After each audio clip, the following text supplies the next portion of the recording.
தந்தை, மகன், தூய ஆவியின் பெயராலே ஆமேன். யோசுவா நூலிலிருந்து வாசகம். அதிகாரம் 6.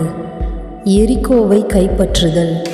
இஸ்ரவேல் மக்களுக்கு அஞ்சி எரிகோ இறுக்கமாக அடைக்கப்பட்டது. ஒருவரும் வெளியே வரவும் இல்லை, உள்ளே போகவும் இல்லை. கடவுள் யோசுவாவிடம், பார், எரிகோவையும் அதன் மன்னனையும் அதன் வலிமைமிக்க போர் வீரர்களையும் உன் கையில் ஒப்படைத்து விட்டேன். போர் வீரர்களாகிய நீங்கள் அனைவரும் நகரை வளைத்து கொண்டு அதை ஒரு முறை சுற்றி வாருங்கள். இவ்வாறு 6 நாள்கள் செய்யுங்கள். 7 குருக்கள் கொம்புகளால் ஆகிய எக்காளங்களை பேழைக்கு முன் ஏந்தி செல்லட்டும். 7ஆம் நாளில் நீங்கள் நகரை 7 முறை சுற்றி வாருங்கள். அப்பொழுது குருக்கள் எக்காளங்களை முழங்கட்டும். அவர்களுடைய எக்காளத்தின் நீண்ட முழக்கத்தை நீங்கள் கேட்டவுடன் நீங்கள் அனைவரும் பேரொலி எழுப்புங்கள். அப்பொழுது நகரின் மதில்கள் இடிந்து விழும். உடனே மக்கள் அவரவர்களுக்கு முன்னே உள்ள பகுதிக்கு ஏறி செல்ல வேண்டும் என்றார். நூனின் மகனாகிய யோசுவா குருக்களை அழைத்து அவர்களிடம், உடன்படிக்கை பேழையை தூக்கிக் கொள்ளுங்கள்.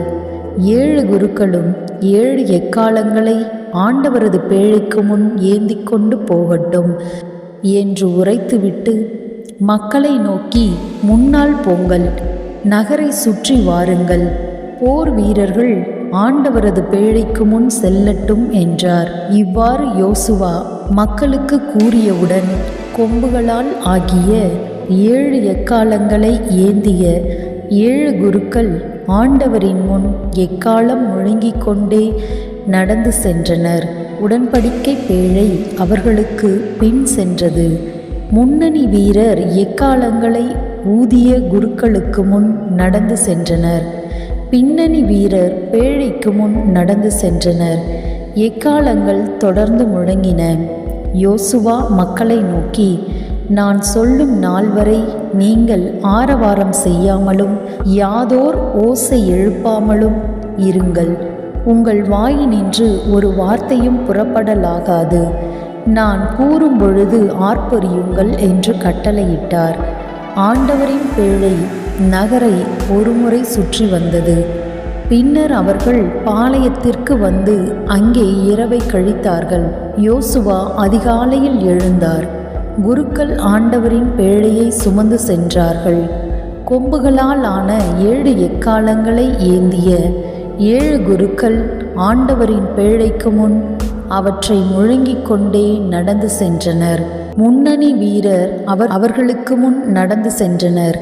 பின்னணி வீரர் ஆண்டவரின் பேழைக்கு பின் நடந்து சென்றனர். எக்காளங்கள் தொடர்ந்து முழங்கின. 2ஆம் நாளிலும் அவர்கள் நகரை ஒரு முறை சுற்றி வந்தனர். பின்னர் பாளையத்திற்கு திரும்பினர். இவ்வாறு 6 நாள்கள் செய்தனர். 7ஆம் நாள் வைகரையில் அவர்கள் எழுந்து முன்போலவே நகரை 7 முறை சுற்றி வந்தனர். அன்று மட்டும் நகரை 7 முறை சுற்றி வந்தனர். 7ஆவது முறை குருக்கள் எக்காளங்களை முழங்குகையில் யோசுவா மக்களிடம், இப்பொழுது ஆரவாரம் செய்யுங்கள், ஏனெனில் ஆண்டவர் உங்களிடம் நகரை ஒப்படைத்து விட்டார். நகரும் அதனுள் இருக்கும் அனைத்தும் ஆண்டவருக்குரியன. ஆகவே அவை அழிவுக்குரியன. விலைமாது ராகாபும் அவருடன் வீட்டில் உள்ள அனைவரும் உயிருடன் இருப்பர். ஏனெனில் நாம் அனுப்பிய போர் வீரர்களை அவர் ஒளித்து வைத்தார். நீங்கள் அழிந்து போகாதபடி கைப்பற்றிய பொருட்களிலிருந்து விலகி நில்லுங்கள். நீங்கள் அழிவுக்குரியவற்றிலிருந்து எதையாவது கவர்ந்தால் இஸ்ரவேலின் பாளையத்தையும் அழிவுக்குரியதாக்கி கலங்க செய்வீர்கள். எல்லா வெள்ளியும் பொன்னும் வெண்கல இரும்பு பாத்திரங்களும் ஆண்டவருக்கு புனிதமானவை.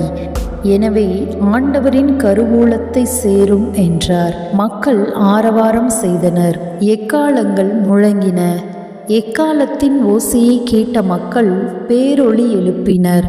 மதில் இடிந்து விழுந்தது. மக்கள் நகரினுள் நுழைந்தனர். அவர்கள் ஒவ்வொருவரும் அவரவர்களுக்கு முன்னிருந்த பகுதியை தாக்கி நகரை கைப்பற்றினர். நகரில் இருந்த அனைத்தையும் அழித்தனர். ஆண், பெண், இளைஞர், முதியோர், ஆடு, மாடு, கழுதை அனைத்தையும் வாள்முனையால் அழித்தனர். நாட்டை உளவு பார்த்த 2 பேரிடம் யோசுவா, விலைமாதின் வீட்டுக்கு செல்லுங்கள், அவருக்கு வாக்களித்தபடி அங்கிருந்து அப்பெண்ணையும் அவருக்குரிய அனைத்தையும் வெளியே கொண்டு வாருங்கள் என்றார். உளவு பார்த்த இளைஞர்கள் சென்றனர். ராகாபையும் அவர் தந்தையையும் தாயையும் அவர் சகோதரர்களையும் அவருக்கிருந்த அனைத்தையும் வெளியே கொண்டு வந்தனர். அவருடைய உறவினர்களையும் அழைத்து வந்தனர். அவர்களை இஸ்ரேலின் பாளையத்திற்கு வெளியே தங்க செய்தனர். நகரையும் அதனுள் இருந்த அனைத்தையும் நெருப்பிலிட்டு எரித்தனர். வெள்ளியையும் பொன்னையும் வெண்கல இரும்பு பாத்திரங்களையும் மட்டுமே ஆண்டவரது வீட்டின் கருவூலத்தில் சேர்த்தனர். விலைமாது ராகாபையும் அவர் தந்தையின் வீட்டாரையும் அவரை சார்ந்த அனைவரையும் யோசுவா உயிருடன் காப்பாற்றினார்.